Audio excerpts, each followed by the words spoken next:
September 19th, 1944. 0800 hours. Fog-shrouded road east of Arracourt, Lorraine, France. Hauptmann Klaus Diefenbach pressed his face against the cold steel of his Panther tank's cupola periscope, straining to see through the morning mist that had settled across the rolling hills of eastern France. The 32-year-old commander of 1st Company, 113th Panzer Brigade, felt the familiar weight of confidence that came from commanding Germany's most advanced tank. The Panther's glacis armor, sloped at 55 degrees and 80 millimeters thick, could shrug off any American Sherman round at combat range. His 75 millimeter K-Dove gun could penetrate a Sherman's frontal armor from 2,000 meters. The Americans needed to close to under 600 meters to even threaten his tank. Herr Hauptmann, his driver, Unteroffizier Martin Schroeder, called up from below. Visibility is less than 50 meters. Should we halt until it clears? Diefenbach considered the question. The fog was thick, yes, but it also provided concealment from the dreaded American aircraft that had harassed German columns relentlessly since Normandy. General der Panzertruppen Hasso von Manteuffel, commanding 5th Panzer Army, had been explicit in his orders: strike hard and fast at the American bridgehead near Arracourt before they could consolidate. Recapture Luneville. Drive the Americans back across Cell. Show them that German armor still dominated the battlefield. We continue, Diefenbach ordered. Maintain formation. 20 meters between vehicles. Gunner, load armor piercing. Jawohl, Herr Hauptmann, Obergefreiter Hans Zimmermann responded from the turret below. The metallic clank of the 75 millimeter round being loaded echoed through the tank's fighting compartment. Behind Diefenbach's Panther, 12 more Panthers and 15 Panzer IVs advanced through the fog in column formation. The 113th Panzer Brigade was one of Hitler's newest formations, equipped with factory-fresh tanks and young crews drawn from Germany's dwindling reserves of trained armor soldiers. Most of Diefenbach's crew had fewer than 3 months' experience in their current tank. His gunner had trained on the Panther for exactly 6 weeks before being declared combat-ready and shipped to France. This troubled Diefenbach more than he would admit to his men. He had fought with the 11th Panzer Division in Russia, where he'd learned that no amount of technical superiority compensated for inexperience and poor coordination. But his superiors at brigade headquarters insisted that superior German engineering would prevail. The Panther, they reminded him repeatedly, was invincible against the crude American Sherman with its inadequate 75 millimeter gun and thin armor. What Diefenbach didn't know, what none of the German officers advancing through the fog that September morning could have imagined, was that they were about to encounter an American unit that would systematically dismantle every assumption about armored warfare the Wehrmacht held dear.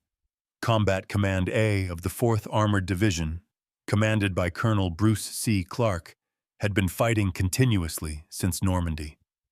Their crews had trained together for over a year. They knew their tank's limitations intimately and had developed tactics specifically designed to exploit the Panther's weaknesses. The mathematics of the coming disaster were already in motion, though Diefenbach couldn't see them through the fog. 600 meters ahead, Captain Kenneth Lameson's C Company, 37th Tank Battalion, had occupied concealed positions on a ridge overlooking the approach route. The Shermans sat hull down, only their turrets visible, impossible to spot in the thick morning mist. Lameson's tanks had arrived at their positions 3 minutes earlier after racing cross-country to intercept the German advance. American reconnaissance units had reported the Panther column's approach, and Lameson had moved with a speed that German doctrine considered impossible for defenders to achieve. "Movement ahead," Zimmerman called out suddenly. "I see. Got him, Himmel," I see nothing. This fog—" The gunner's words were cut off by the crack of a 75mm gun firing. Then another. Then a ripple of fire that seemed to come from nowhere and everywhere simultaneously. The lead Panther, commanded by Lieutenant Peter Waldeck, exploded. The Sherman's armor-piercing round had struck the tank's turret ring at the junction between turret and hull, a vulnerable point where even the Panther's vaunted armor thinned to 45mm. The penetration was catastrophic. Waldeck and his crew died instantly as ammunition detonated inside the fighting compartment. "Contact front!" Diefenbach shouted into his radio. "All units, spread formation! Return fire!" But the Germans were advancing blind into a prepared killing ground. American doctrine emphasized speed of decision-making and decentralized command. While Diefenbach's crews waited for orders, Lamesson's tank commanders were already engaging targets of opportunity, each Sherman operating with practiced independence within the framework of their overall plan. A second Panther took a round in the side armor as it attempted to traverse left. The Sherman's shot penetrated at a nearly perpendicular angle, exactly 600 meters range where the American gun retained enough velocity to punch through the Panther's 40mm side plate. The German tank shuddered to a halt, black smoke pouring from every hatch. "Schroeder, back up! Reverse!" Diefenbach ordered, his mouth suddenly dry. Through his periscope, he caught glimpses of muzzle flashes in the fog, but no clear targets. The Americans were firing from concealed positions, their smaller silhouettes invisible against the wooded ridgeline, while the German Panthers stood exposed on the open approach road. Lieutenant Colonel Creighton Abrams, executive officer of the 37th Tank Battalion and one of the most aggressive armor commanders in the American Army, was orchestrating the defense from his command. Sherman positioned on high ground overlooking the battle. Through his radio, he directed tank platoons with the precision of a conductor leading an orchestra, shifting units to exploit gaps, massing fire against German concentrations, withdrawing Shermans before German return fire could find them. "Baker Company, shift left 300 yards and engage from the flank," Abrams transmitted calmly. "Charlie, when Baker opens up, pull back to secondary positions. Don't let them bracket you."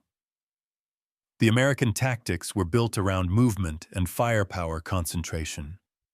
German crews, trained to engage in the deliberate, methodical style that had worked in Russia, found themselves outmaneuvered by opponents who refused to fight by the rules. Shermans would fire, displace to new positions, fire again from unexpected angles. By the time German gunners acquired targets and fired, the Americans had moved. "I can't see them." Zimmerman's voice carried panic now. "I hear their guns, but I can't—" Another explosion. A Panzer IV to Diefenbach's right took a hit that penetrated its turret, killing the entire crew. The fog that should have protected the German advance had become a shroud, concealing American positions while leaving German tanks silhouetted against lighter background. Obergefreiter Franz Kubler, commanding a Panther in Diefenbach's company, managed to spot a Sherman's muzzle flash and fired. His shot went wide. Before his loader could chamber another round, 3 Shermans fired at his position simultaneously. The concentration of fire, a tactic American crews had practiced endlessly, overwhelmed his tank's armor through sheer volume. All 3 rounds hit within 1 second. The first penetrated the Panther's gun mantlet. The second struck the turret ring. The third punched through the side armor. Kubler's Panther exploded with such violence that the turret was blown 15 meters from the hull. "All units, withdraw," Diefenbach transmitted, abandoning pride for survival. "Fall back to—" His radio died mid-transmission, cut by a near miss that severed the antenna. Through the fog, He could hear the screams of wounded men, the roar of engines, the continuous crack, crack, crack of American guns firing with a speed German crews couldn't match. Sherman crews trained with their weapons until loading and firing became automatic. German Panther crews, many fresh from training schools running on limited ammunition due to fuel and material shortages, couldn't maintain the same rate of fire. Schroeder threw the Panther into reverse, the Maybach HL-230 engine roaring as the heavy tank backed away from the killing zone. Diefenbach watched helplessly as 8 more Panthers were hit in the space of 2 minutes. The American fire was systematic, methodical, deadly. They weren't shooting at the strongest parts of German armor. They were hitting turret rings, engine decks, the vulnerable junction between hull and suspension, weak, points that American intelligence had identified and taught every tank crew to target.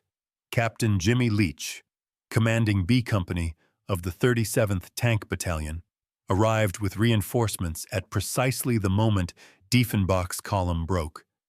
Leach had received orders from Colonel Clark at Combat Command, a headquarters: dust off the sights, wipe off the shot, and breeze right through. Leach's Shermans hit the withdrawing Panthers from the flank at a range of 400 meters. At this distance, American 75mm guns could penetrate Panther side armor reliably.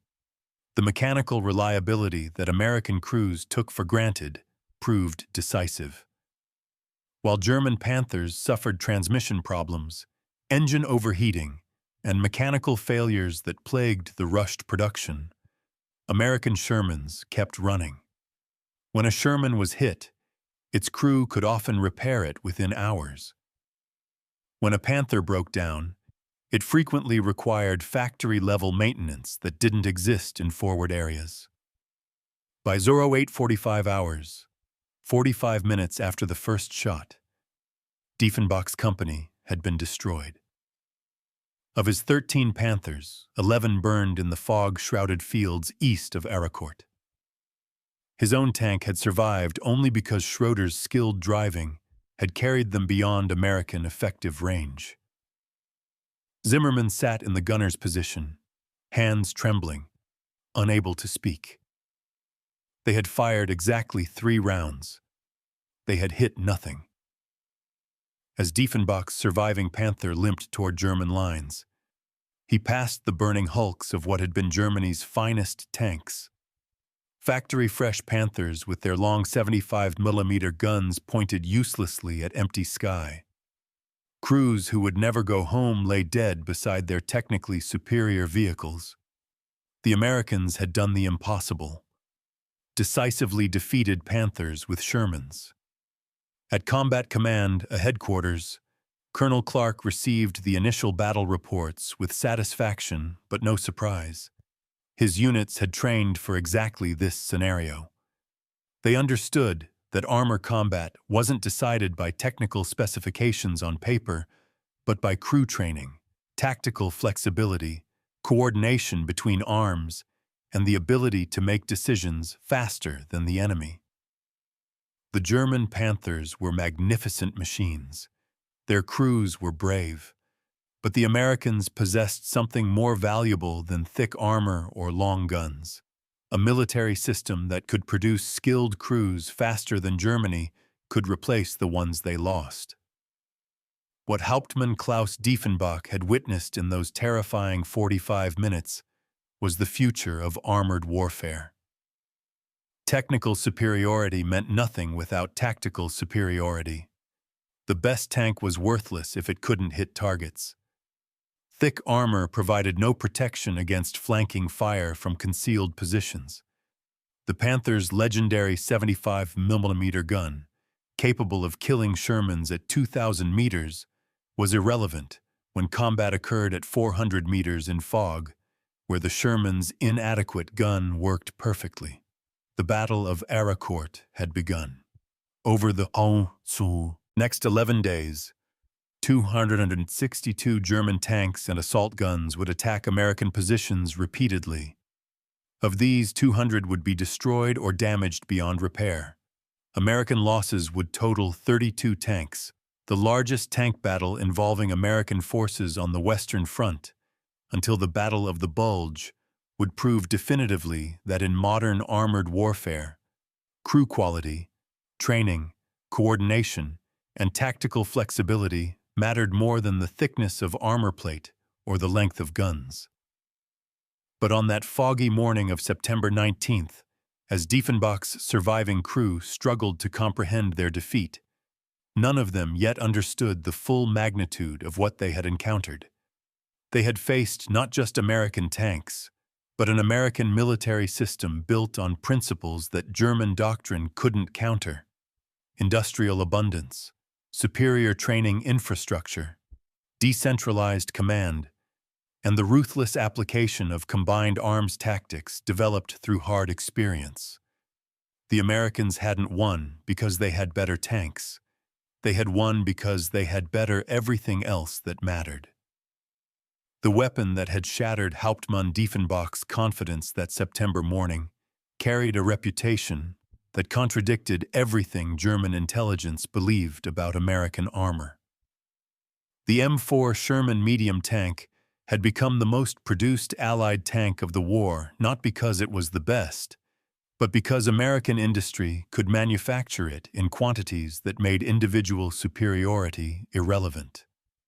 The Sherman's development began in early 1941, when the U.S. Army recognized that its existing M3 Lee medium tank was already obsolescent before reaching production.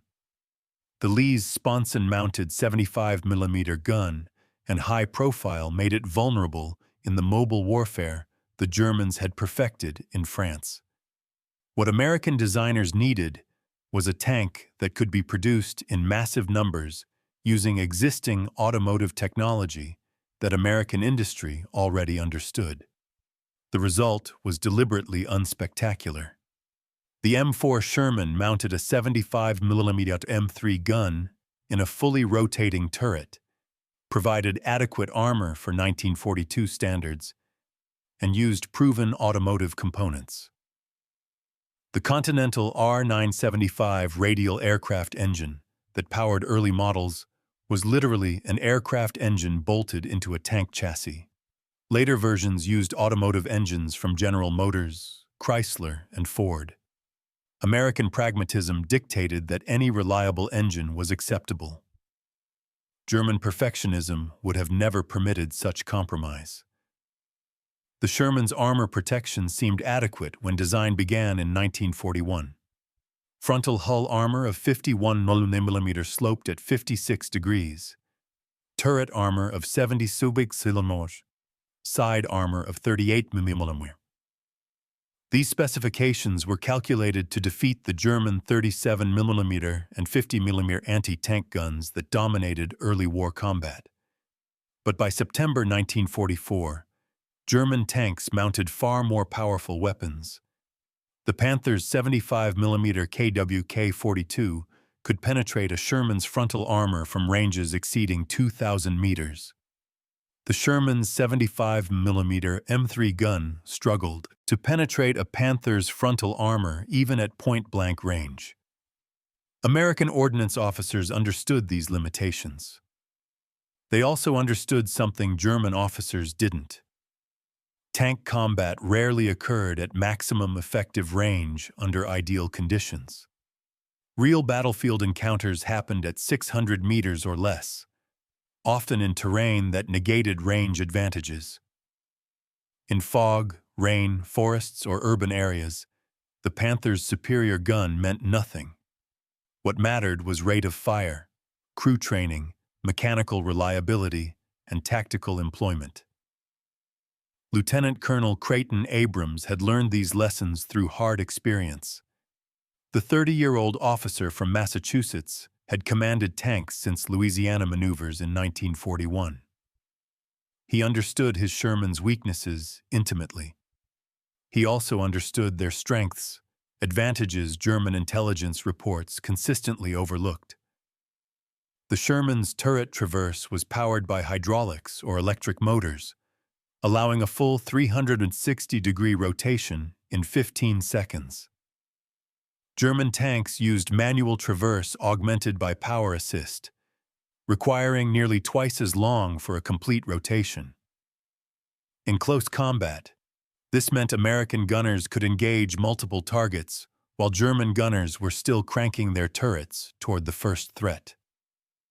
The Sherman's gyro stabilizer for the main gun was primitive by later standards, but revolutionary in 1944.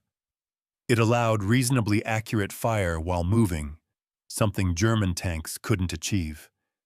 American crews practiced firing on the move during training. German crews were taught to stop, aim carefully, fire, then move. In fluid combat, the ability to shoot while maneuvering provided crucial advantages. Most significantly, the Sherman was mechanically reliable in ways German tanks were not. The Panther's sophisticated Maybach HL-230 engine produced 700 horsepower, but required careful maintenance and frequently suffered from overheating, transmission failures, and final drive breakdowns. Sherman engines were agricultural by comparison, simple, robust, designed to run on low-grade fuel and keep running under conditions that would destroy more sophisticated power plants. Major General John Tiger Jack Wood, commanding the 4th Armored Division, had built his unit specifically around these realities. Wood was unconventional by American standards, aggressive to the point of recklessness according to his superiors, and absolutely convinced that speed, surprise, and violence of action mattered more than cautious deliberation. His division trained constantly on movement, communication, and combined arms coordination. The 37th Tank Battalion, the unit that would bear the heaviest fighting at Arracourt, epitomized Wood's philosophy. Its commander, Lieutenant Colonel Leander Doane, had developed tactics that treated the Sherman not as a standalone weapon, but as part of an integrated system. Tank companies worked closely with armored infantry, tank destroyers, artillery, and fighter bombers in coordinated operations that German combined arms doctrine couldn't match. American artillery support particularly shocked German commanders. The U.S. Army had developed fire control systems that allowed multiple artillery battalions to mass fires on single targets with devastating speed. Radio communications allowed tank commanders to call for artillery strikes directly, bypassing the ponderous staff procedures German doctrine required. At Arracourt, American artillery would fire over 100,000 rounds during 11 days of combat, an expenditure of ammunition German units couldn't even imagine.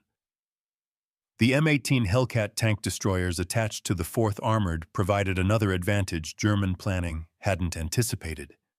These light, fast vehicles mounted 76mm guns that could penetrate Panthers at combat ranges. Their open-topped turrets made them vulnerable, but their 55 top speed allowed them to race into firing positions, engage and withdraw before German tanks could respond. At Arracourt, Hellcat platoons would account for dozens of German tanks, operating with an independence that violated German tactical doctrine. But the most significant American advantage wasn't technical. It was organizational and cultural. The U.S. Army emphasized initiative at all levels. Tank commanders made decisions without waiting for orders from higher headquarters. Company commanders maneuvered their units independently within the framework of battalion plans. Battalion commanders adjusted operations based on battlefield conditions without seeking permission from division headquarters. This decentralized command philosophy meant American units could react to opportunities and threats faster than German formations that relied on centralized control. When Captain Lamison spotted German tanks approaching on the morning of September 19th, he didn't wait for orders from battalion. He assessed the situation, identified favorable terrain, and moved his company into position. By the time German headquarters understood what was happening, Lamesson's Shermans were already destroying Panthers.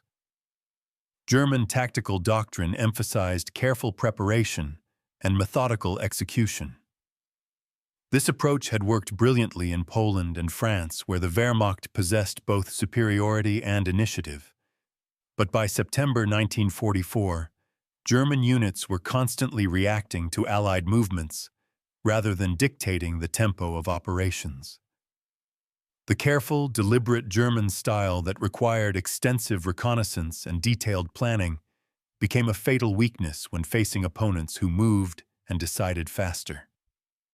The 113th Panzer Brigade that Hauptmann Diefenbach belonged to exemplified German problems. The brigade had been formed only weeks earlier as part of Hitler's desperate attempts to rebuild German armored strength. Its personnel were a mix of Eastern Front veterans, Luftwaffe ground crew, and teenagers from the Hitler Youth. They had trained together for less than 6 weeks before being committed to combat.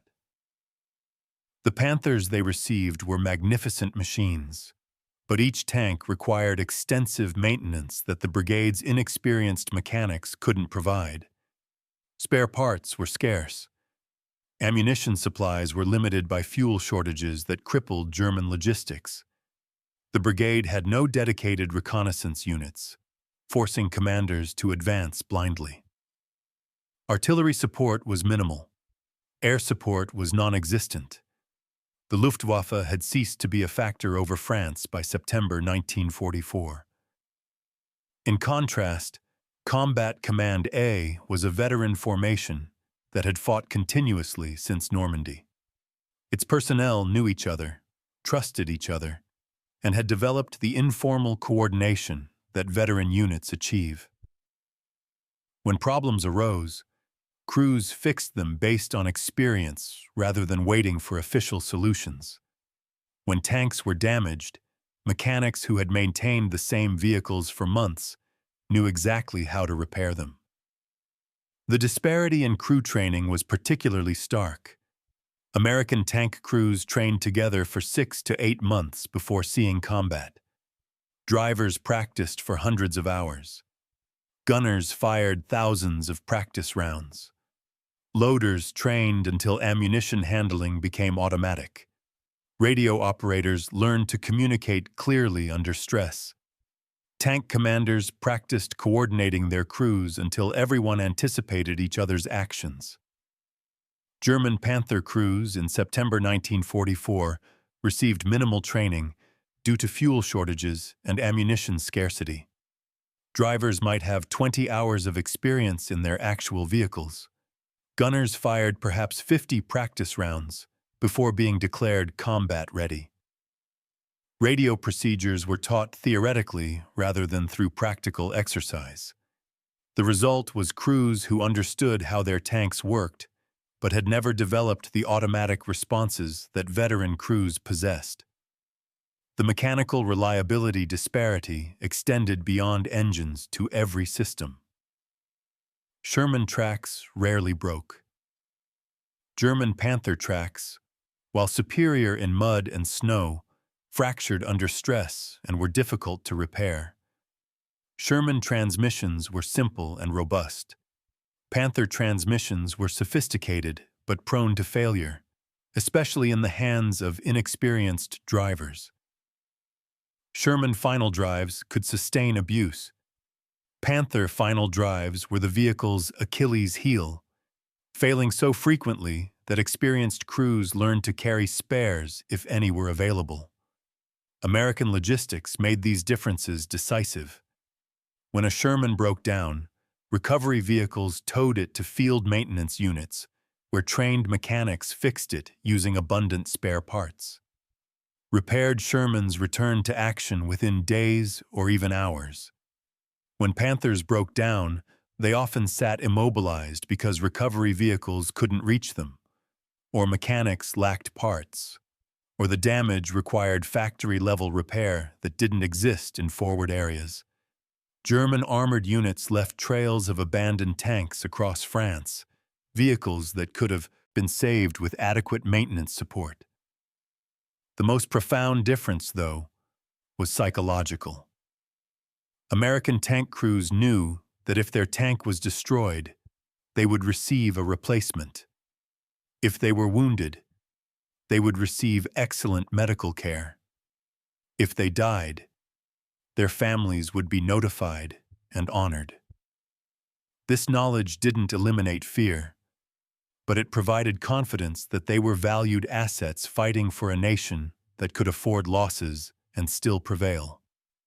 German tank crews by September 1944 understood they were fighting a losing war with inadequate resources against impossible odds. Every destroyed tank was irreplaceable. Every killed crewman left a gap that couldn't be filled. The technical superiority of their Panthers couldn't compensate for the psychological burden of knowing that defeat was merely a question of when, not if. General der Panzertruppen Hasso von Manteuffel, commanding the 5th Panzer Army, recognized these realities more clearly than his superiors. The diminutive Prussian officer was among Germany's best tactical commanders, but even tactical brilliance couldn't overcome systemic disadvantages. He had been ordered to attack the American bridgehead at Arracourt with inadequate forces, insufficient fuel, and impossible objectives. Manteuffel understood that his Panthers were superior to American Shermans in direct combat under ideal conditions. He also understood that ideal conditions no longer existed. American air superiority meant German tank columns couldn't move during daylight without being attacked. American artillery superiority meant German concentrations were detected and destroyed before they could attack. American intelligence superiority meant the Americans usually knew where German units were while German commanders operated with incomplete information. Most critically, Manteuffel understood that American production capacity made attrition warfare suicidal for Germany. For every Panther the 113th Panzer Brigade lost, American factories were producing dozens of Shermans. The United States was building tanks faster than the Wehrmacht could destroy them, while Germany was losing tanks faster than factories could replace them. The mathematics of industrial warfare had become inexorable. On the evening of September 18, 1944, as the 113th Panzer Brigade moved into position for its attack, Manteuffel met with his staff officers. The mood was grim. Intelligence reports indicated the Americans had fortified their positions around Arracourt. Reconnaissance had been unable to develop clear pictures of American dispositions due to aggressive American patrols. Weather forecasts predicted continued fog and rain, negating German range advantages while grounding the limited Luftwaffe support that might have been available. "Gentlemen," Manteuffel addressed his officers, "we have been ordered to attack, and we will attack. But understand what we face. The Americans have veteran units with excellent morale, abundant supplies, and complete air superiority. They know we're coming. They've prepared the ground. They have more tanks, more ammunition, more fuel, and more replacements than we can destroy." One of his staff officers, Oberstleutnant Hermann Nolte, asked the question everyone was thinking. "Then why are we attacking, Herr General?" Manteuffel's response was quiet, almost sad. "Because those are our orders. Because the Führer believes we can stop the American advance through willpower and superior German fighting spirit. Because we are soldiers and we follow orders even when we know they cannot succeed." The next morning, those orders sent German tanks forward into the fog-shrouded killing grounds, where American crews waited with mechanical reliability, superior training, tactical flexibility, and the confident knowledge that their industrial system could replace losses faster than Germany could inflict them. The Battle of Arracourt was about to teach the Wehrmacht that in modern mechanized warfare, the best tank doesn't win. The best system wins. Captain Kenneth Lamison had exactly 3 minutes, His Sherman commanded a ridge west of Bézange-la-Petite, a small village that existed only as a collection of stone houses and a church steeple barely visible through the morning fog. 3 minutes earlier, his radio operator had intercepted German communications, careless, unencrypted transmissions that revealed 8 Panthers were withdrawing from their failed attack at Lizy and heading directly toward his position. "Driver, start her up," Lamison ordered quietly into his intercom. "Gunner, you see that tree line at 11 o'clock? About 3,000 yards?" "I see it, sir." Sergeant Raymond Tucker responded from the gunner's position below. Tucker was a tobacco farmer's son from North Carolina who could calculate range and deflection faster than most men could read numbers. He'd been Lamison's gunner since training at Fort Knox 18 months earlier. "Germans are coming through there any minute now. We're going to let them get close." The engine rumbled to life, the Ford GAA V8 settling into its characteristic diesel smooth idle. Lamison felt rather than heard the loader, Private Joseph Martinez from Texas, chamber a 75mm armor-piercing round. The crew had performed this routine so many times that communication was unnecessary. Each man knew his role, anticipated the next command, moved with the fluid coordination that separated veteran crews from novices. Through his cupola periscope, Lamison watched the fog beginning to thin as morning sun burned through. Visibility was improving. Maybe 800 meters now, enough to see the tree line where the Germans would emerge. He'd positioned his 4-tank platoon along the ridgeline with overlapping fields of fire, each Sherman hull down so only turrets were visible. The Germans would have to expose themselves completely to engage. Lieutenant Robert Hoffman commanded the Sherman to Lamison's right, a 23-year-old from Illinois, who'd earned his commission through officer candidate school. Hoffman's crew was green, 3 replacements who'd joined after the Normandy campaign, but Hoffman himself had learned from watching Lamison operate. He knew to stay quiet, wait for targets, and not waste ammunition on marginal shots. "I've got movement," Tucker announced. "Tree line, 11 o'clock. Big silhouettes. Panthers." Lamison pressed his eye against the periscope. Through the dissolving fog, he could see them, 8 Panthers in column formation, massive tanks with their distinctive sloped armor and long 75mm guns. They were moving cautiously, perhaps 20 kilometers per hour, turrets traversing as crews scanned for threats. Factory-fresh paint jobs suggested these were newly committed units, probably replacements for the Panthers destroyed at Arracourt earlier that morning. The lead Panther, commanded by Oberleutnant Friedrich Keller of the 111th Panzer Brigade, had no idea American tanks occupied the ridge ahead. Keller's crew had been in combat for exactly 4 hours. They'd watched 11 Panthers from their sister company burn during the morning attack.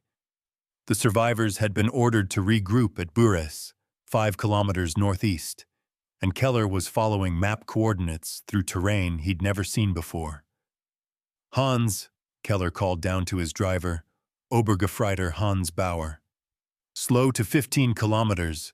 This fog worries me." "Jawohl, Herr Oberleutnant," Bauer responded, easing off the accelerator. The Maybach engine's note dropped as the 60-ton Panther decelerated.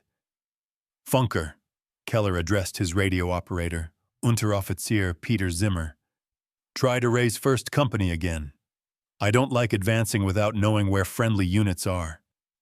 Zimmer adjusted his radio dials, trying to establish contact with the battalion headquarters that should have been coordinating their withdrawal. Static. The American artillery barrage at Arracourt had destroyed the brigade's communications network. German units across the sector were operating blind, moving based on orders given hours earlier without current intelligence. In his turret, Keller's gunner, Unteroffizier Wolfgang Fischer, peered through his telescopic sight at the ridgeline ahead. Something felt wrong. The terrain was too perfect for defense. Commanding height, clear fields of fire, covered approaches for defenders. In Russia, such ground would have been occupied by Soviet anti-tank guns, but reconnaissance reported no Americans in this sector. Herr Oberleutnant, Fischer ventured, that ridge ahead.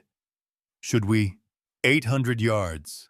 Lamesson's voice was calm, almost conversational. Steady, let them come. The Panthers continued their approach, now clearly visible to all 4 American crews. Lamesson could see crew commanders in their cupolas, heads exposed, scanning with binoculars. The Germans were alert, but not alarmed. They didn't know they were being watched. 700 yards. Gunner, target the lead vehicle. Center mass. Turret ring if you can get it. Identified, Tucker responded. His reticle settled on the lead Panther's turret face. Range 650 meters and closing. At this distance, the 75mm M3 gun had perhaps a 60% chance of penetrating Panther armor if it struck at the correct angle.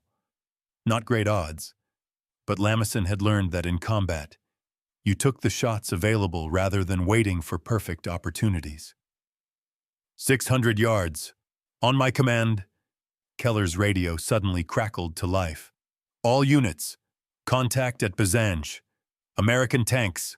The transmission cut off mid-sentence, but it was enough. Keller's stomach tightened with the cold certainty of danger. Halt! He shouted to Bauer. Gunner, scan front. Enemy tanks, suspected. Fire! Lamesson ordered. 4 American 75mm guns fired within 1 second of each other. The concentrated volley was precise, calculated, devastating. Tucker's round struck Keller's Panther exactly where he'd aimed, the turret ring junction where armor thinned to 45mm. The armor-piercing round penetrated, spalling white-hot metal fragments through the fighting compartment. Fischer died instantly, his chest opened by shrapnel. Keller lived long enough to realize they'd driven into an ambush before flames from igniting ammunition consumed him. Hoffman's gunner had targeted the second Panther, aiming for the glacis plate but striking lower, hitting the driver's vision port, a weak point in the otherwise formidable frontal armor. The penetration killed the driver instantly and started fires in the forward hull. The Panther stopped dead, its 4 surviving crew members bailing out into machine gun fire from American tank commanders. The 3rd Sherman's shot missed high, passing over its target's turret. But the 4th Sherman, commanded by Sergeant Thomas Riley from Brooklyn, had aimed at the 3rd Panther's side armor, now exposed as the column attempted to turn toward the threat.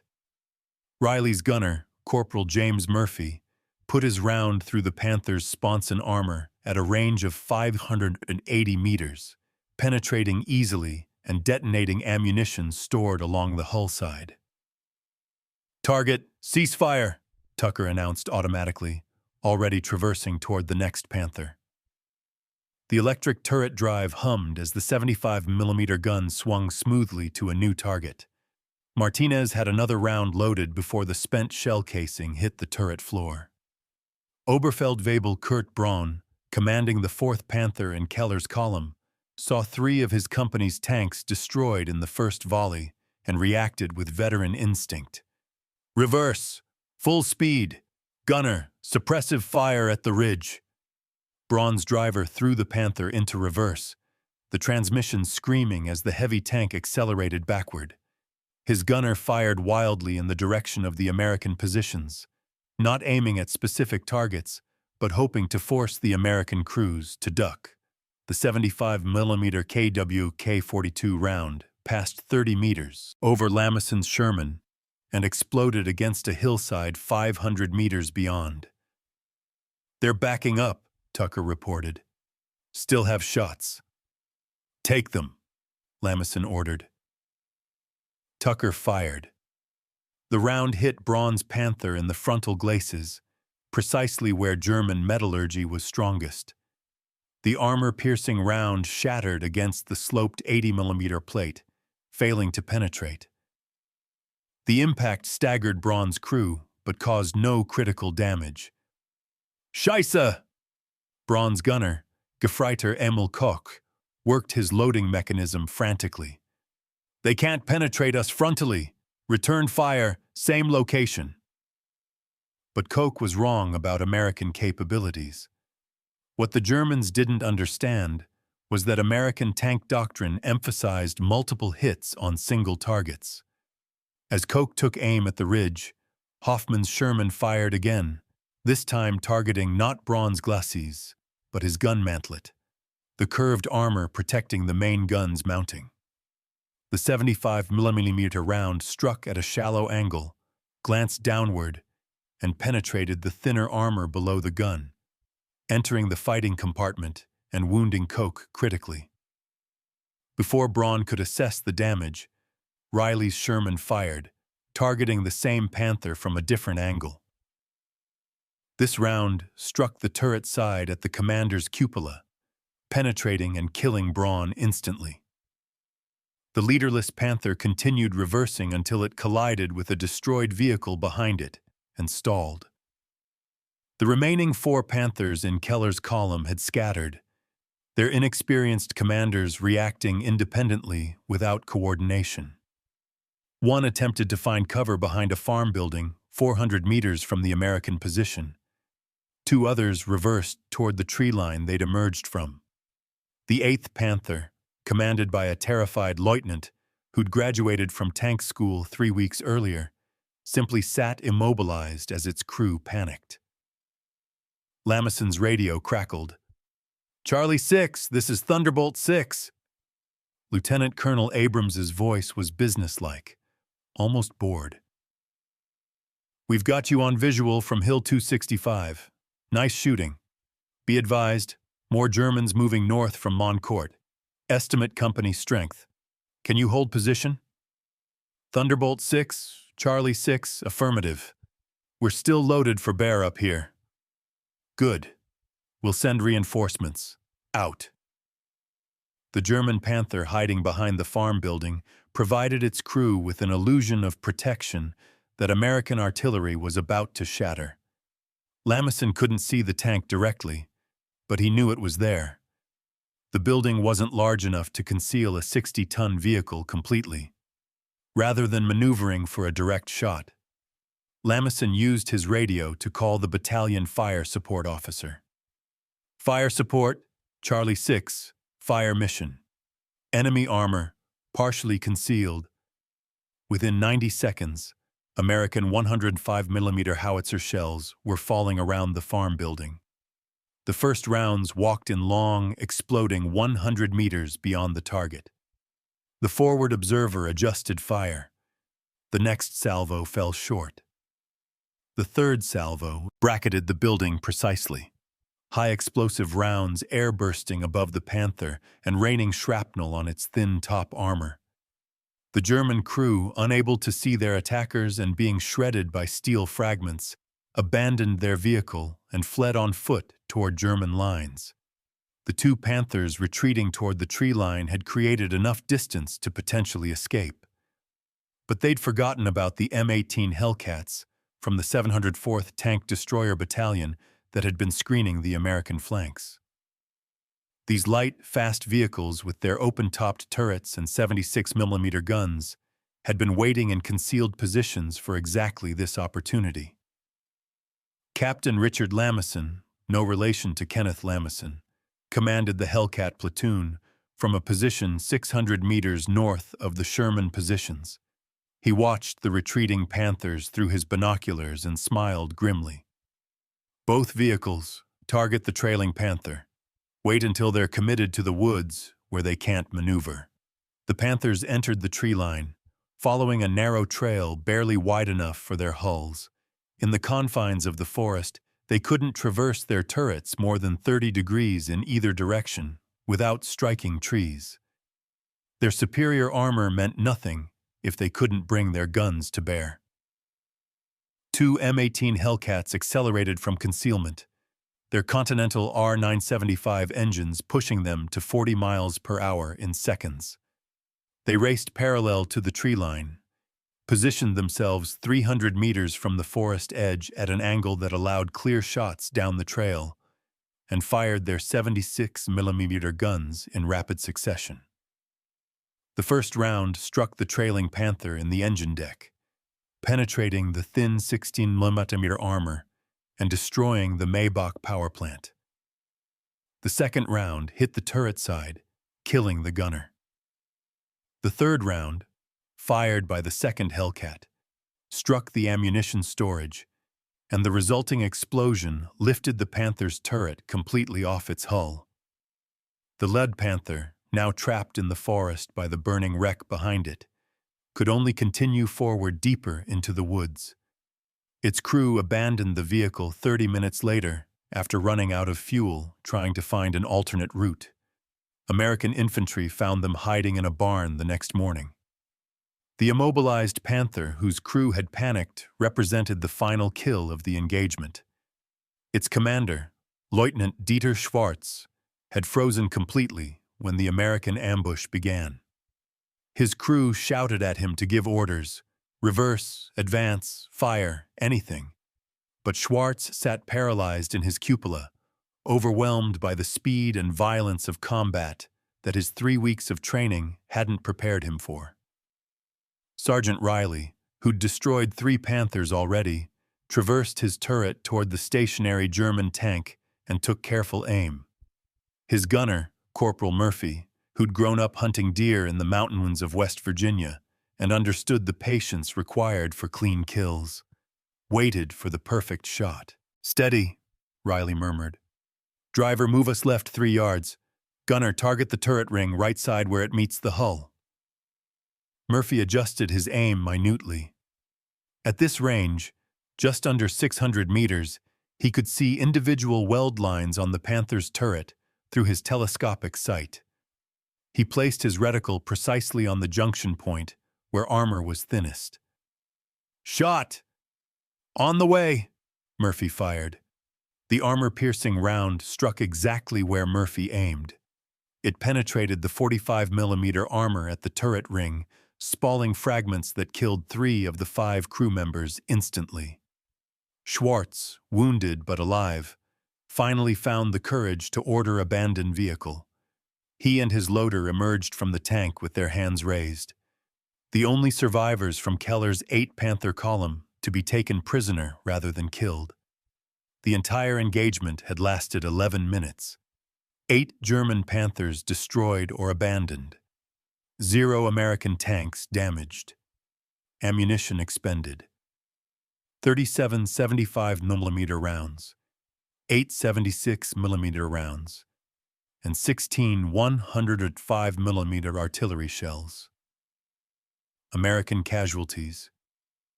None. Captain Kenneth Lamison climbed out of his turret to assess the battlefield. Across the valley, 8 Panthers burned or sat abandoned. German crew members who'd survived lay wounded or dead around their vehicles. The morning fog had fully lifted now, revealing the scope of the carnage. The invincible Panther tanks that German propaganda trumpeted as war-winning weapons lay destroyed by supposedly inferior Shermans. "Charlie 6, Thunderbolt 6, Abrams's voice crackled over the radio. "Higher reports another German column approaching from the east. Estimate 12 vehicles. Think you boys can do that again?" Lamison allowed himself a slight smile. His crew was already reloading ammunition from the supply vehicle that had moved up during the fight. Tucker was cleaning his gun sight. Martinez was stacking fresh rounds in the ready rack. The loader driver had the engine idling smoothly, ready to move to new positions. They were professionals doing professional work. "Thunderbolt 6, Charlie 6, send 'em our way. We're not going anywhere." In a farmhouse basement 5 kilometers away, Oberstleutnant Hermann Nolte, operations officer for the 113th Panzer Brigade, received the devastating report. 8 Panthers lost. No confirmed American tanks destroyed. He stared at the map showing American positions around Arracourt and understood what General von Manteuffel had known before the attack began. The Americans weren't just better supplied. They weren't just better supported by artillery and air power. They were better trained, better coordinated, better led, and more tactically flexible. The Panthers' technical superiority meant nothing when American crews could see the battlefield better, decide faster, maneuver more effectively, and concentrate fire with precision that German doctrine hadn't anticipated. Nolte picked up his field telephone to report to Manteuffel. The general deserved to know that the impossible had happened again. The Americans had done to German armor what German armor had done to French and British tanks 4 years earlier. Turned technical inferiority into tactical victory through superior employment. The mathematics were becoming unbearable. 80 Panthers destroyed in 2 days. American losses, 14 Shermans. The Americans could replace their losses within a week. Germany's destroyed Panthers were gone forever, along with their irreplaceable crews. Captain Lamison didn't know he'd just participated in one of the most lopsided tank engagements of the Western European campaign. He simply knew that his crew had done their job efficiently, professionally, and would be ready to do it again when the next German column appeared. That was the difference between armies that were winning and armies that were dying. The Sherman wasn't a better tank than the Panther. But on that September morning near Bazenges-la-Petite, superior training, tactics, and teamwork had proven more valuable than thick armor and long guns. The lesson was being written in burning Panthers across the fields of Lorraine. The pattern established at Bazenges-la-Petite repeated itself across Lorraine for 11 brutal days. Each German attack followed the same trajectory: initial confidence based on technical superiority, followed by confusion when American tactics negated German advantages, culminating in devastating losses that German industry couldn't replace. September 20th brought renewed German attacks with the 111th Panzer Brigade reinforced by elements of the 11th Panzer Division. This time, German commanders attempted to learn from previous failures. They would advance with proper reconnaissance, maintain better coordination, and use terrain more effectively. The results were identical to the day before. Near the village of Arracourt, Hauptmann Werner Bücher commanded a company of 14 Panthers tasked with breaking through to the American positions at Arracourt. Bücher was a veteran of the Eastern Front with 2 years combat experience.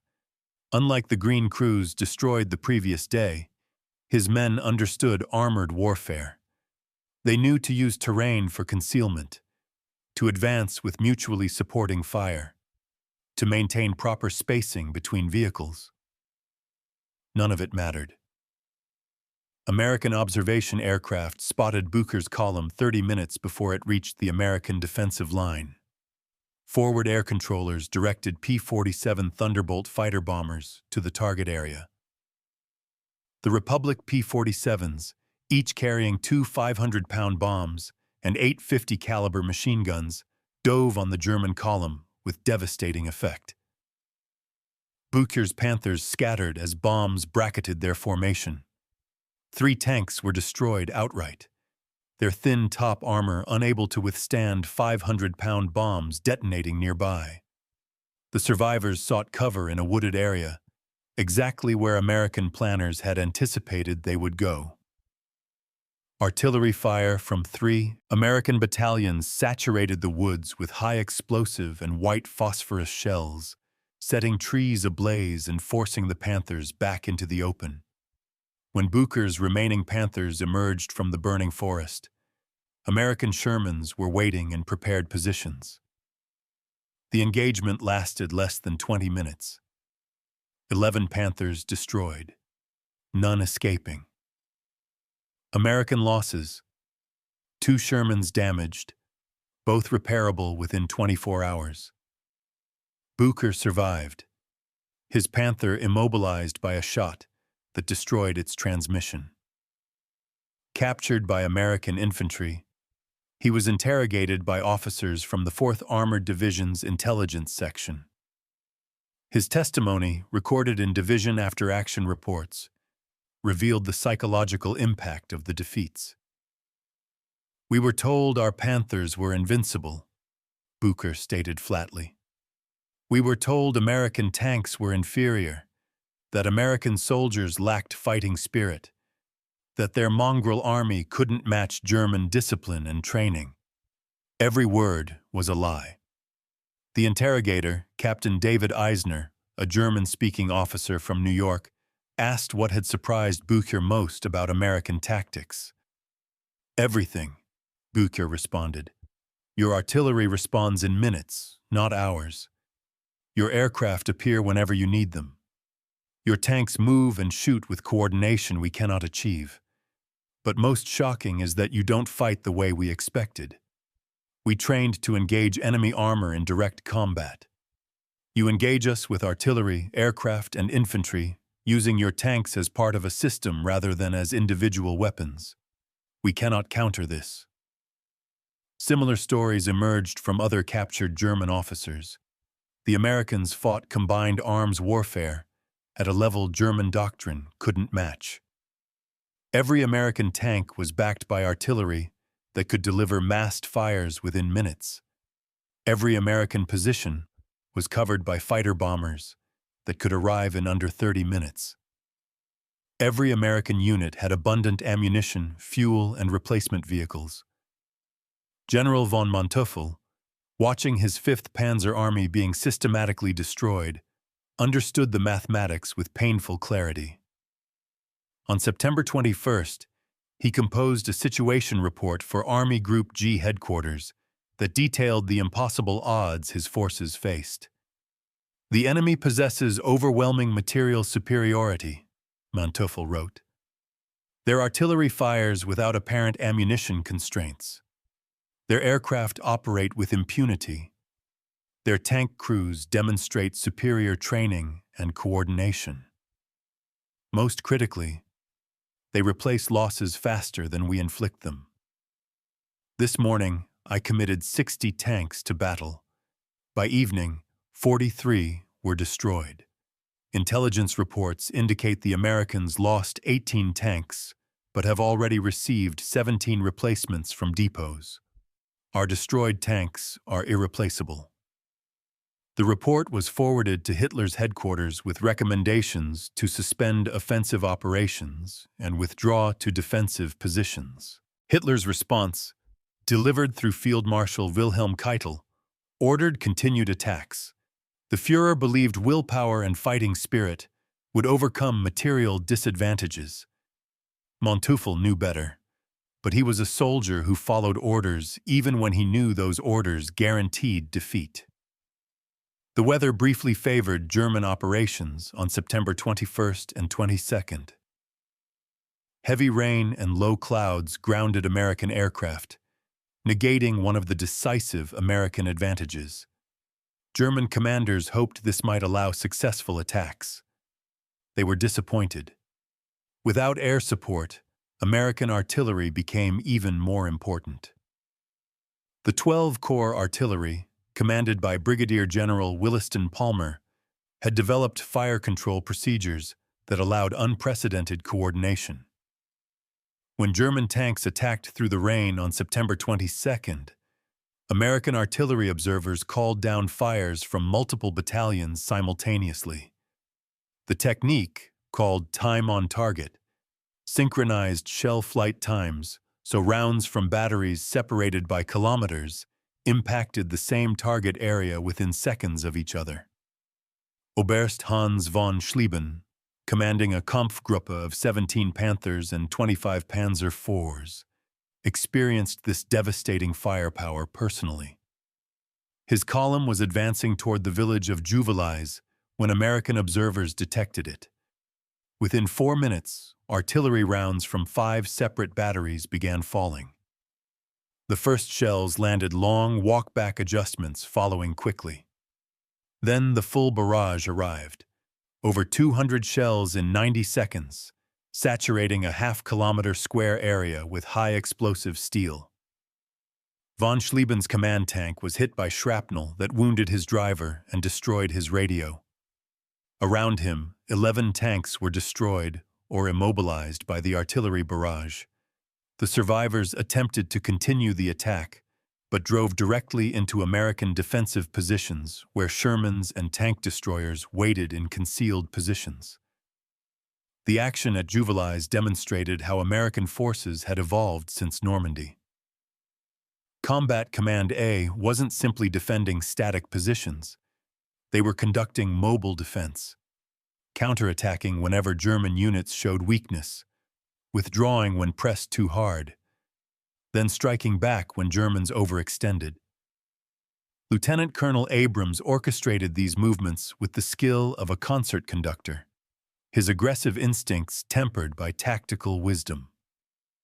On September 23rd, Major Charles Kimball, commanding a task force of Shermans and armored infantry, launched a counterattack that recaptured the village of Arracourt after German forces had occupied it the previous evening. Kimball's attack demonstrated the American combined arms integration that German forces couldn't replicate. Sherman tanks advanced behind artillery preparation fires, suppressing German anti-tank guns. As the Shermans closed on German positions, armored infantry dismounted from half-tracks and assaulted German infantry positions with small arms fire and grenades. Engineer units cleared minefields under fire while tank destroyers provided overwatch from flanking positions. The German defenders, primarily Panzer grenadiers from the 15th Panzer Division, fought stubbornly but were overwhelmed by the coordinated American assault. Within 2 hours, Arracourt was back in American hands. German casualties: 180 killed or wounded, 47 captured. American casualties: 12 killed, 31 wounded. As September progressed, the pattern became monotonous in its consistency. Germans attacked with technically superior tanks. Americans destroyed them through superior tactics, coordination, and firepower. German commanders wrote increasingly desperate situation reports.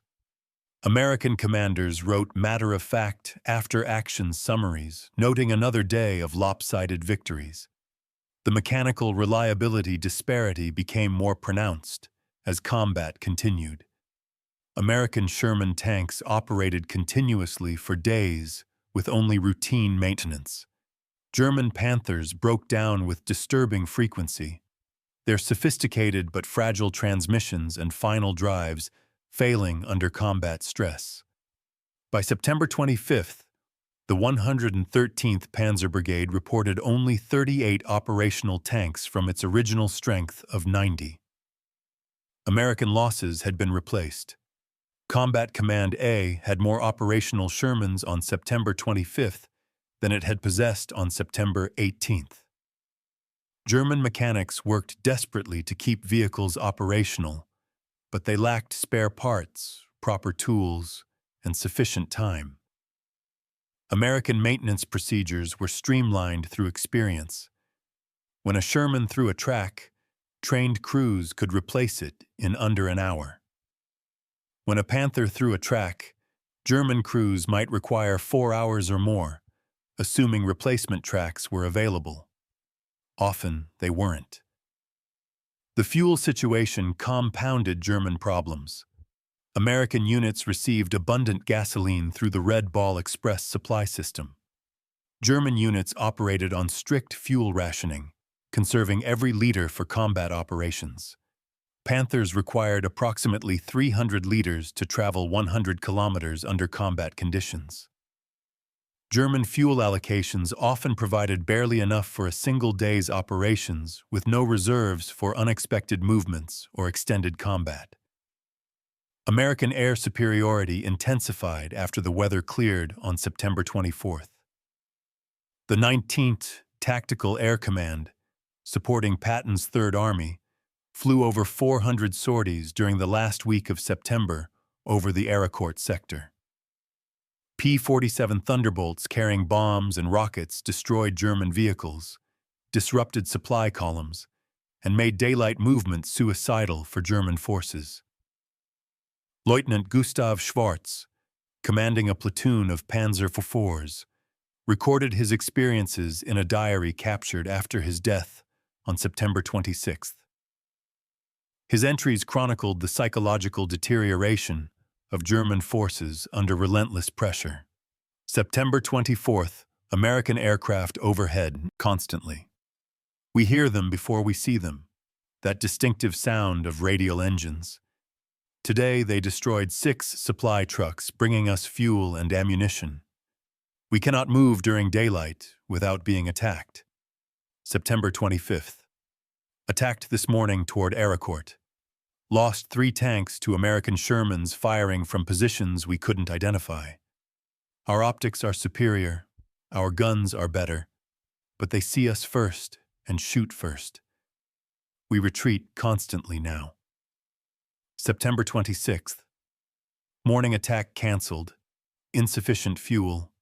Afternoon attack canceled. American artillery destroyed assembly area before we could move. My driver says his family hasn't heard from him in 6 weeks. I don't have the heart to tell him that mail service collapsed, and they likely believe he's dead. Perhaps they're correct, and we're all dead men still walking. Schwarz died that evening when American artillery fire struck his vehicle during yet another attempted attack. He was 22 years old. By the final days of September, German commanders recognized the offensive had failed catastrophically. The 5th Panzer Army had committed approximately 260 tanks and assault guns to the Arracourt battles. Of these, 200 were destroyed or damaged beyond immediate repair. Personnel losses exceeded 2,500 killed, wounded, or captured. Ammunition and fuel expenditures had been enormous for an offensive that gained nothing. American losses were painful but sustainable.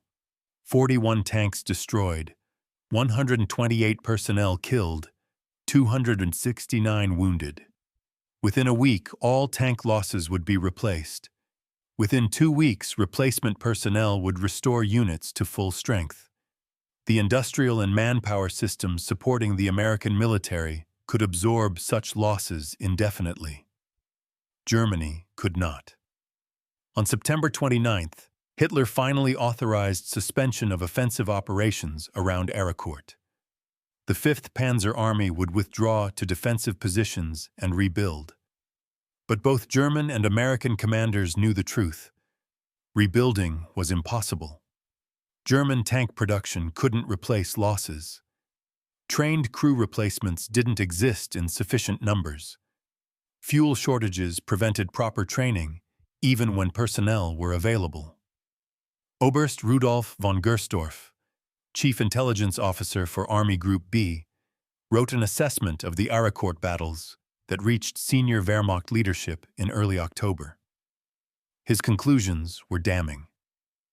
The American success at Arracourt stems not from superior equipment, but from superior systems. Their tank crews receive 6 to 8 months of training with abundant fuel and ammunition. Our crews receive 6 to 8 weeks with minimal resources. Their maintenance systems keep vehicles operational. Ours cannot. Their supply systems deliver unlimited ammunition, fuel, and replacements. Ours cannot provide basic necessities. Their tactical doctrine emphasizes flexibility and initiative. Ours emphasizes rigid control. The result is an enemy force that operates inside our decision cycle, reacting faster, maneuvering more effectively, and concentrating firepower more efficiently than we can counter. Von Gersdorf's report included a table comparing American and German capabilities that told the story in stark numbers.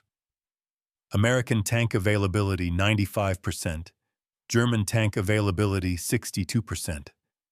American artillery response time 4 minutes. German artillery response time 28 minutes. American replacement rate for destroyed vehicles 6 days. German replacement rate for destroyed vehicles 47 days when replacements existed at all. The most damning statistic: American tank crews averaged 380 hours of training before combat.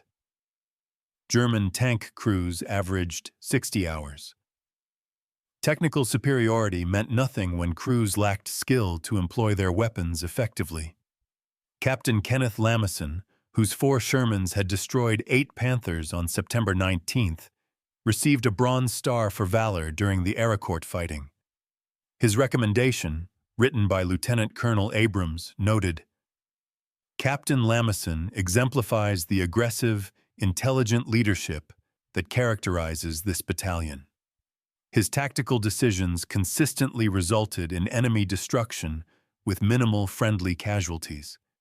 His crew training and maintenance standards serve as examples for the entire command." Lamison's response to the medal was characteristically understated. "We just did our jobs. The Germans had better tanks. We had better everything else." That simple statement captured the essence of American victory at Arracourt. The Sherman wasn't a better tank than the Panther, but it was part of a better system, better trained crews, better maintenance, better logistics, better coordination, better tactical doctrine, and the industrial capacity to replace losses that German forces couldn't afford.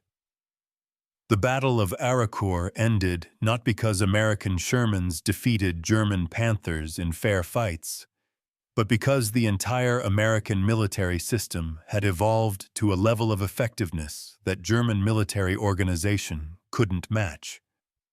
Technical specifications mattered less than training, coordination, supply, and the ruthless application of combined arms principles. The Germans had brought their best tanks to Arracourt. The Americans had brought their best system. The system won. The lessons of Arracourt reverberated through both American and German military establishments, though each side drew different conclusions from the same battle. For the U.S. Army, Arracourt validated the industrial warfare doctrine that American planners had embraced since 1942. Major General Jacob Devers, commanding the 6th Army Group, visited the 4th Armored Division in early October to review the battle's outcomes.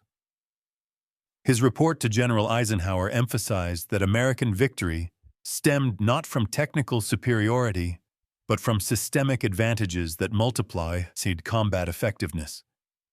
The Sherman tank performed adequately when employed by well-trained crews within a comprehensive combined arms framework, Devers wrote. German Panthers possessed superior armor and guns, but these advantages proved irrelevant when their crews lacked training, their units lacked coordination, their supply systems couldn't sustain operations, and their command structure couldn't adapt to battlefield conditions. We defeated them not tank to tank, but system to system.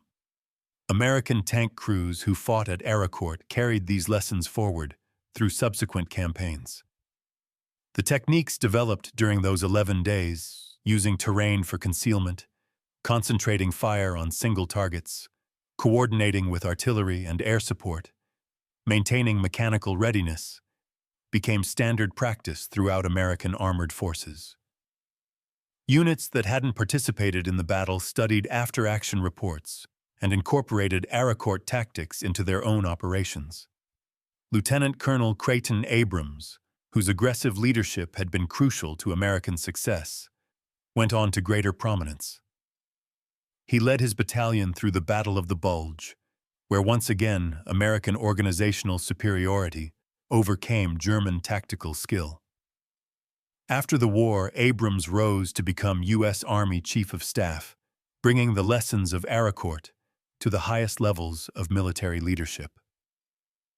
The main battle tank that replaced the M60 Patton in the 1980s was named the M1 Abrams in his honor, a tank that, like the Sherman at Arracourt, emphasized reliability, crew training, and systemic integration over pure technical specifications. For German forces, Arracourt represented a turning point in their understanding of the war's trajectory. The battle demonstrated conclusively that technical excellence couldn't compensate for systemic disadvantages. German after-action reports written in October 1944 acknowledged realities that Nazi propaganda had denied since 1943. General der Panzertruppen Hasso von Manteuffel, who had commanded the 5th Panzer Army during the disaster, provided frank assessments in post-war interviews. Speaking to American historians in 1947, Manteuffel described how Arracourt had shattered German illusions about their remaining advantages. "We knew by September 1944 that we couldn't win the war," Manteuffel stated. "What Arracourt proved was that we couldn't even win battles anymore. Not against opponents who possessed overwhelming material resources and had learned to employ them effectively. Our Panthers were magnificent machines.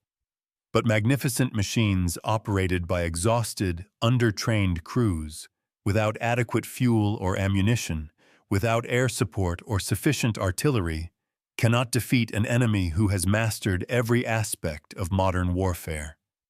The German tank crews who survived Arracourt carried psychological scars that affected their subsequent performance. Unteroffizier Hans Zimmermann, Hauptmann Diefenbach's gunner, who had survived the September 19th ambush, was captured 3 months later during the Battle of the Bulge. His interrogation revealed the demoralization that Arracourt had inflicted. "After Arracourt, none of us believed we could win," Zimmerman told American intelligence officers. "We'd been taught that our Panthers were invincible, that German tactical superiority would prevail.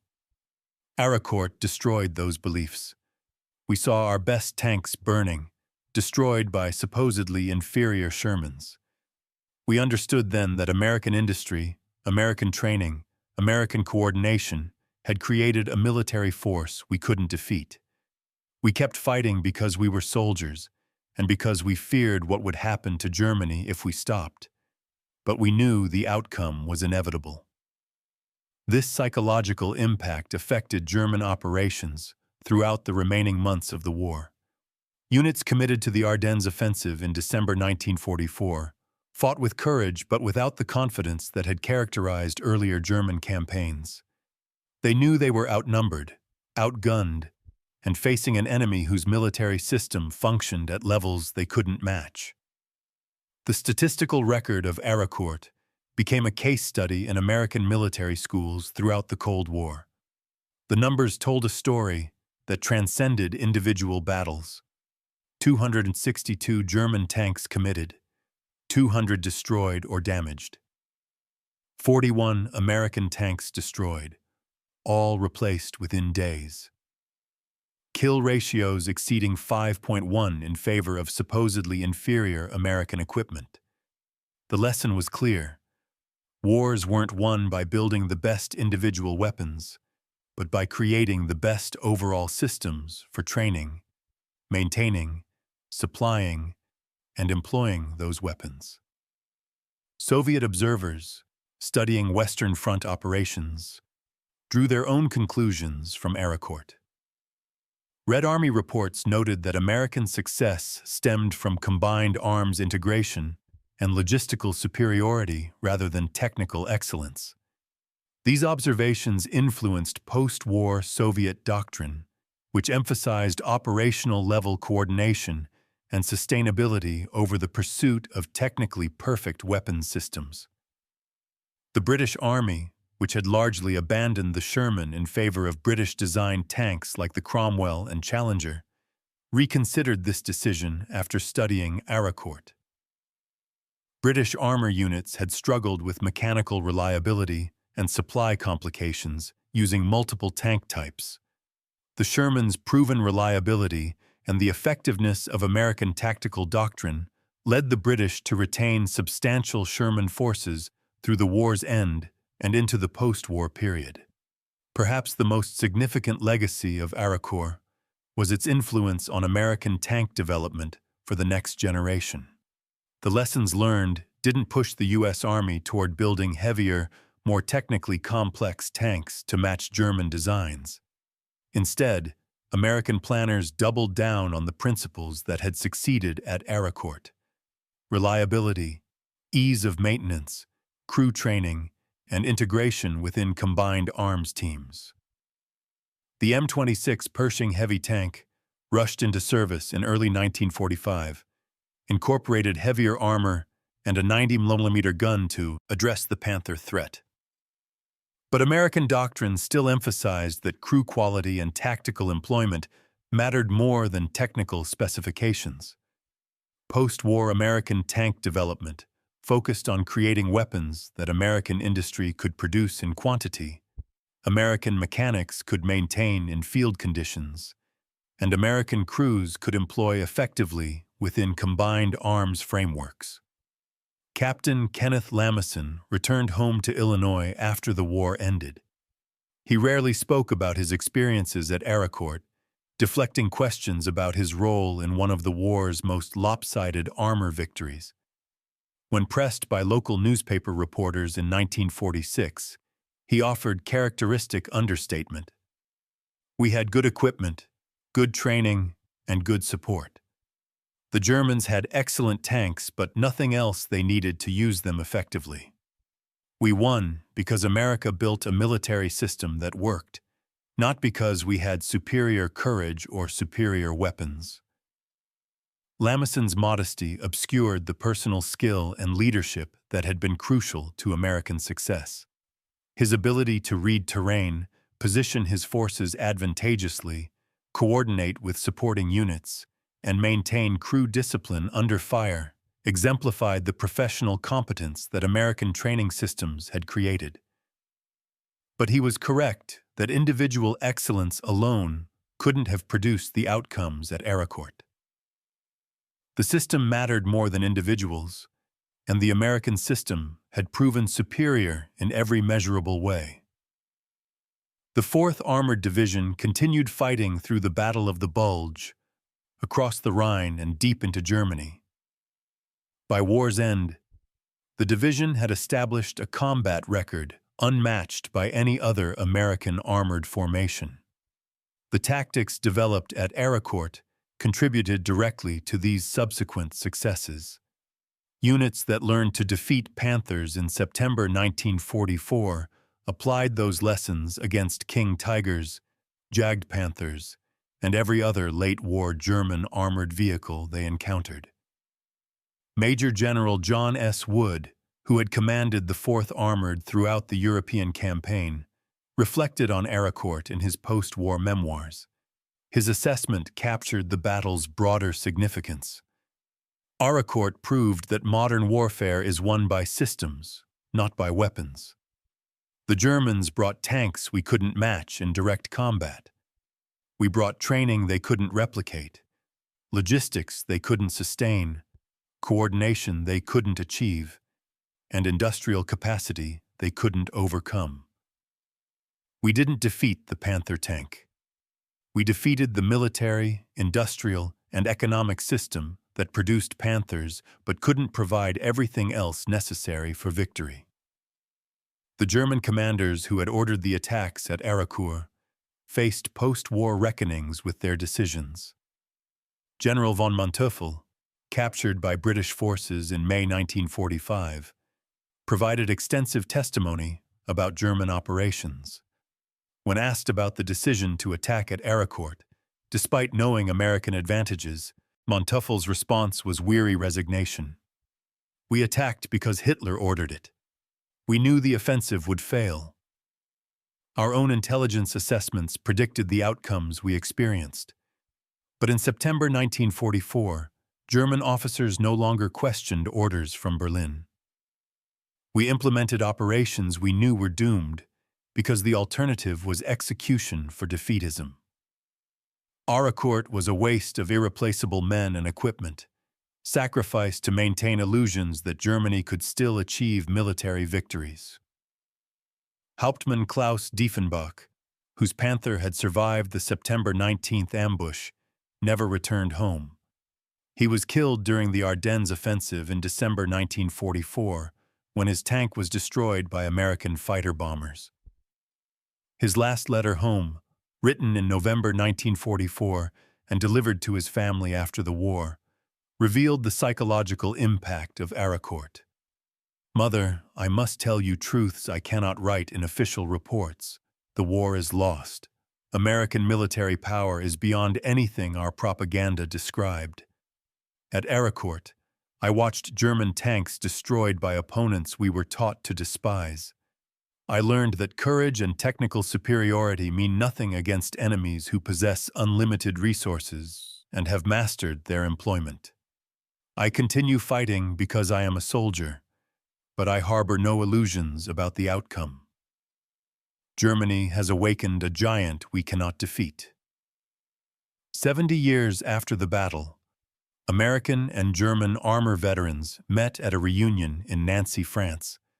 The meeting brought together men who had tried to kill each other in September 1944. Hans Zimmermann, 92 years old, met with Raymond Tucker, the gunner who might have fired the shot that destroyed Zimmermann's Panther. The two men, separated by language but united by shared experiences of combat, discussed what they had learned. "Your training was better," Zimmermann acknowledged through a translator. "Your support was better. Your equipment was more reliable. You replaced losses we couldn't replace. Most importantly, you operated as a coordinated force while we operated as individual tanks. We never had a chance." Tucker's response reflected the mutual respect that veterans often develop. "You had better tanks. If the battle had been decided purely by technical specifications, you would have won. But wars aren't won on paper. They're won by soldiers, systems, and resources. We had enough of all three. You didn't." The fog-shrouded fields near Arracourt, where Hauptmann Diefenbach had advanced so confidently on the morning of September 19, 1944, remain quiet farmland today. Local French farmers occasionally unearth spent shell casings or rusted tank parts while plowing, physical remnants of the battle that proved technical superiority was worthless without systemic support. A small monument near Bézange-la-Petite commemorates both American and German soldiers who died during the 11-day battle. The inscription, written in English, French, and German, captures the essential truth that veterans from both sides eventually recognized. Courage is universal. Victory requires more. The Germans had brought their courage and their best tanks to Arracourt. They had brought Panther tanks with thick armor, powerful guns, and sophisticated engineering. They had brought brave crews willing to fight against overwhelming odds. They had brought tactical traditions developed through 5 years of warfare. But they hadn't brought adequate training, sufficient fuel, reliable maintenance, coordinated air support, responsive artillery, effective combined arms integration, or the industrial capacity to replace losses. The Americans had brought all of these things, along with their supposedly inferior Sherman tanks. The mathematics of modern warfare, written in burning Panthers across the fields of Lorraine, were unforgiving. Technical excellence couldn't overcome systemic disadvantages. The best tank in the world was worthless if it couldn't be supplied, maintained, supported, and employed within a functioning military system. 5 U.S. Shermans had defeated dozens of German Panthers at Arracourt, not because Shermans were better tanks, but because they were parts of a better system. That lesson, taught at terrible cost to German tank crews who paid with their lives for their nation's systemic failures, resonated through military thinking for generations. The pencil that had trembled in Hauptmann Diefenbach's hand on September 19th as he advanced through the fog never finished writing after-action reports about that day's disaster. But if he had lived to write them, he might have concluded what captured German officers eventually acknowledged. Germany had lost the war the moment it challenged an enemy who could bring not just weapons, but entire industrial, training, and logistical systems to bear. The Americans at Arracourt hadn't just won a battle. They had demonstrated how industrial democracies wage and win modern wars, not through technical perfection, but through systemic superiority that made technical imperfection irrelevant. If you've made it this far, you appreciate history told with depth and precision. This channel is dedicated to bringing World War II narratives that go beyond surface-level documentaries, human stories backed by primary sources, told as they deserve to be told. Every video represents dozens of hours of research into archives, testimonies, and historical records to bring you the truth behind the battles. Subscribe to support this kind of detailed historical storytelling, where every claim is sourced and every story is earned through careful research.